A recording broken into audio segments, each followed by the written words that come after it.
बिस्मिल्लाहिर्रहमानिर्रहीम। अस्सलाम वालेकुम स्टूडेंट्स, मैं हूं आपका फ़िज़िक्स टीचर मोहम्मद इरफान। अगर हमारे चैनल पर न्यू हैं तो हमारे चैनल को सब्सक्राइब करें और नई आने वाली वीडियोस के लिए बेल आइकन के बटन को प्रेस कर लें। तो स्टूडेंट्स, हम लास्ट लेक्चर में स्टडी कर रहे थे बेस क्वांटिटीज़ और ड्राइव क्वांटिटीज़ के बारे में।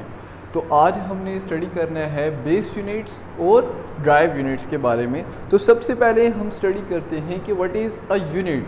यूनिट क्या होती है?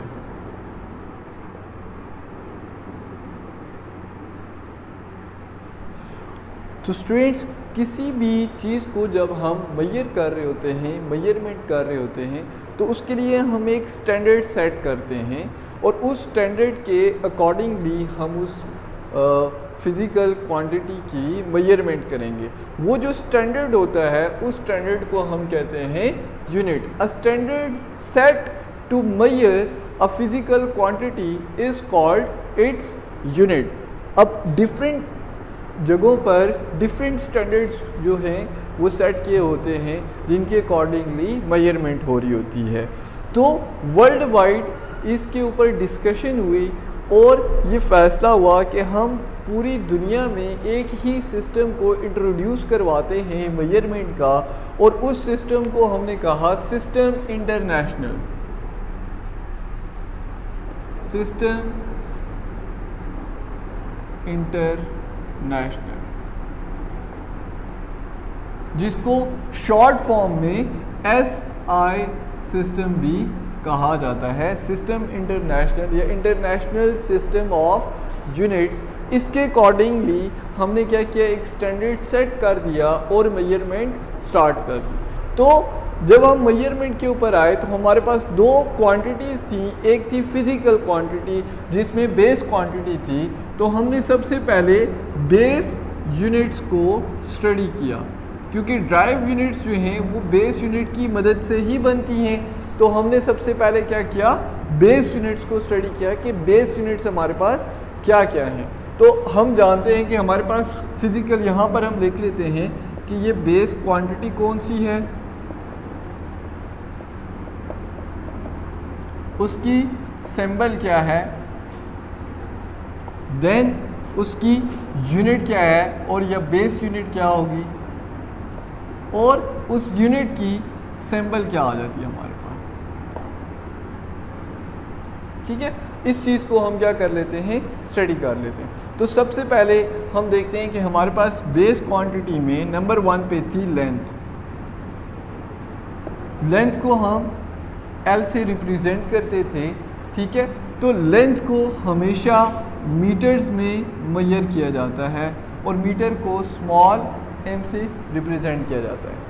फिर हमने पढ़ा mass, then time, then temperature,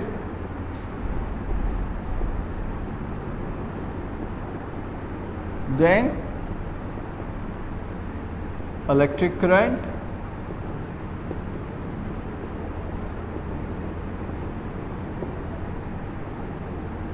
number 6 amount of substance,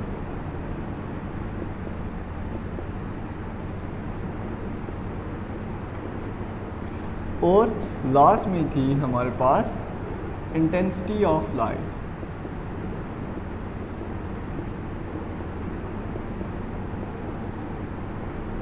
ये हमारे पास फिज़िकल क्वांटिटीज़ थी।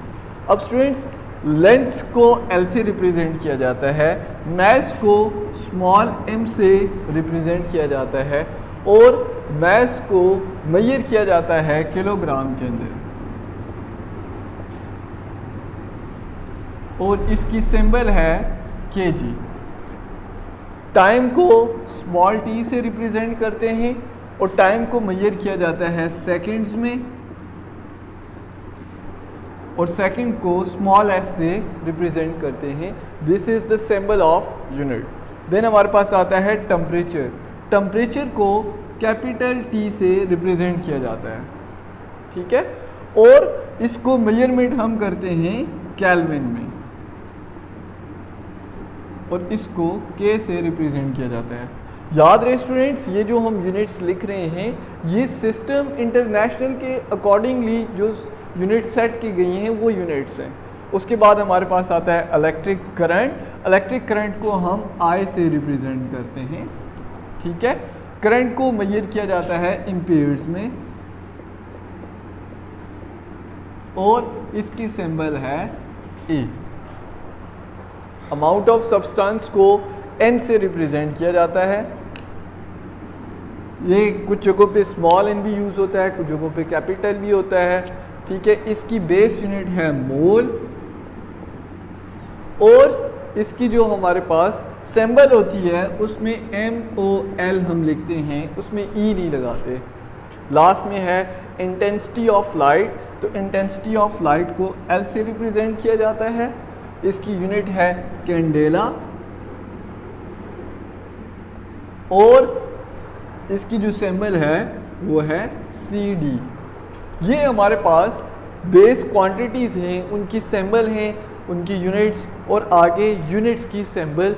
सिस्टम इंटरनेशनल में जब भी हम लेंथ को मेजर करेंगे मीटर में करेंगे, मास को करेंगे तो किलोग्राम में, टाइम को जब भी मेजर करना है सेकंड में करना है, टेम्परेचर को जब भी मेजर करना है केल्विन में, इलेक्ट्रिक करंट को जब भी मेजर करना है एम्पीयर्स में करना है, अमाउंट ऑफ सब्सटेंस हमेशा मोल्स में और इंटेंसिटी ऑफ लाइट जो है वो कैंडेला में मेजर की जाती है। अब अगर हम इन बेस यूनिट्स को यूज़ करते हुए मज़ीद यूनिट्स फाइंड करें, जैसे हमने पढ़ा था ड्राइव क्वांटिटी में कि जब एक या एक से ज़्यादा बेस क्वांटिटीज़ मल्टीप्लाई या डिवाइड हो तो वो हमें ड्राइव क्वांटिटी देते हैं। तो सिमिलरली जो ड्राइव यूनिट है हमारे पास,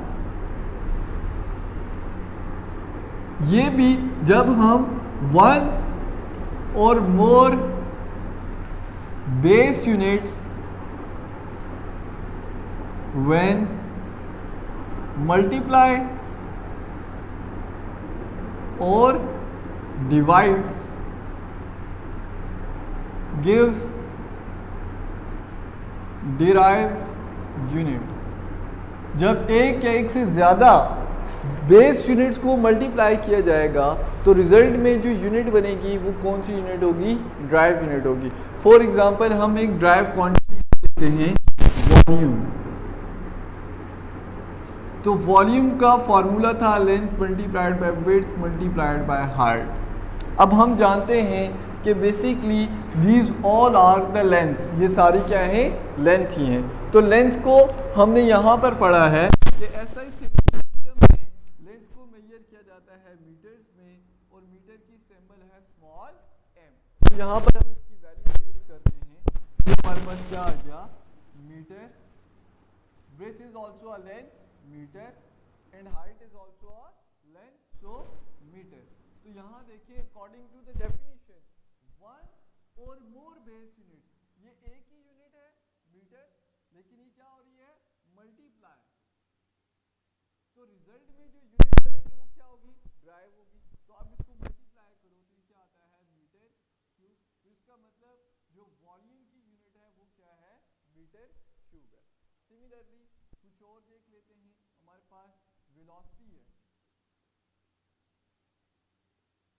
वेलोसिटी का हम जानते हैं कि ये होता है displacement over time. Displacement is the length of path shortest distance. तो बेसिकली ये क्या है? एक पाथ की लेंथ है और लेंथ को हम मेजर कर रहे थे मीटर्स के अंदर और टाइम को हम मेजर करते हैं सेकंड के अंदर। अब अगर आप देखें तो मीटर एक बेस यूनिट है, सेकंड एक और बेस यूनिट है और ये दोनों यूनिट्स आपस में क्या हो रही हैं? डिवाइड हो रही हैं, डिवाइड हो रही हैं। तो जब एक या एक से ज़्यादा बेस यूनिट डिवाइड होंगी तो रिजल्ट में हमें क्या मिलेगा? ड्राइव यूनिट मिलेगा। तो इसका मतलब जो वेलोसिटी की यूनिट आई है हमारे पास वो क्या है? मीटर पर सेकेंड और ये एक ड्राइव यूनिट है। तो उम्मीद है कि आपको आज का टॉपिक क्लियर हुआ होगा।